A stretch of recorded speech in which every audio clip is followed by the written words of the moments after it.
warahmatullahi wabarakatuh. Annyeonghaseyo semuanya.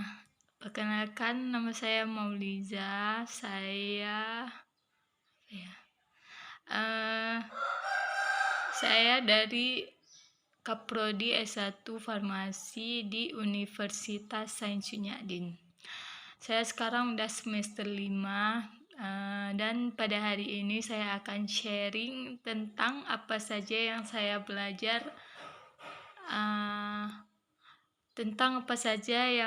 belajar di semester 5 ini di MK Fitokimia. Sebelum kita masuk ke materi yang saya belajar di semester 5, kita harus tahu dulu apa itu fitokimia. Fitokimia merupakan suatu cabang ilmu yang mempelajari tentang isolasi atau pemisahan serta ekstraksi zat aktif yang ada pada tanaman menggunakan metode kimia. Dan di fitokimia ini kami ada belajar tentang metabolit sekunder.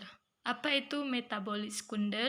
Yaitu senyawa metabolit yang tidak esensial bagi pertumbuhan organisme dan ditemukan dalam bentuk yang unik atau berbeda-beda antara spesies yang satu dan yang lainnya. Sebelum kita masuk ke jalur-jalur biosintesis, saya akan jelaskan dulu apa itu biosintesis dan sintesis. Biosintesis adalah pembentukan molekul organik yang lebih besar dari molekul kecil oleh aksi enzim dalam organisme hidup. Biosintesis ini terjadi di dalam tubuh. Sintesis yaitu pembentukan buatan atau kimiawi oleh molekul kecil ke molekul besar. Ia tidak terjadi di dalam organisme. Di metabolit sekunder ini ada jalur-jalur biosintesis, yaitu ada 3. Yang pertama ada jalur asam malonat, asam mevalonat, dan sikimat. Baik, persamaan antara biosintesis dan sintesis yaitu mereka sama-sama membentuk molekul kompleks dan rangkaian prosesnya sama sehingga terjadi reaksi. Baik, di fitokimia ini kami ada belajar juga tentang ekstraksi, yaitu proses pemisahan bahan dari campurannya dengan menggunakan pelarut yang sesuai.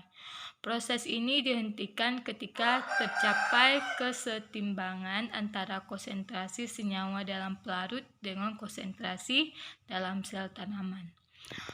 Ini ada teknik-teknik ekstraksi, yaitu ada beberapa. Yang pertama ada maserasi, destilasi, dekokta, ada perkolasi, infundasi, dan sokretasi.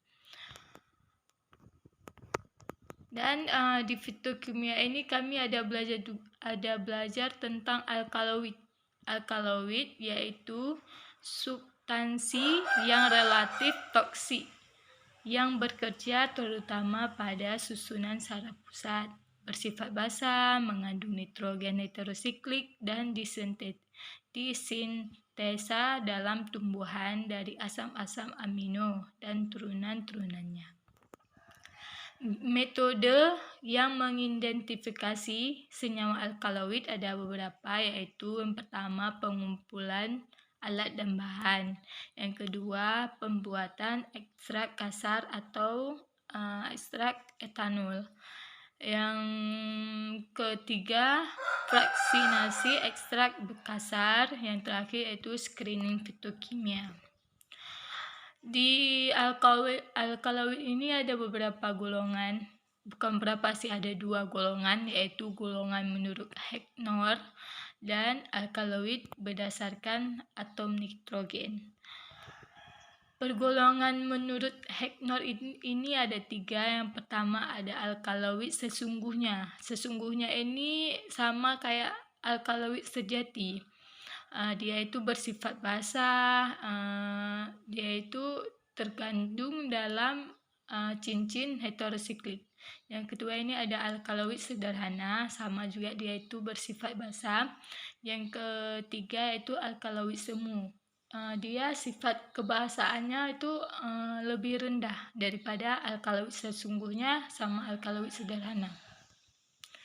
Ini berdasarkan atom nitrogen. Ini alkaloid yang berdasarkan atom nitrogen heterosiklik. Yang pertama ada alkaloid piridin, alkaloid tropan, quinolin, isoquinolin, indol, imidazol, lupina, steroid, dan purin. Ya, ini ada alkaloid tanpa atom nitrogen yang heterosiklik. Ada dua, yaitu alkaloid amina sama alkaloid capsaicin.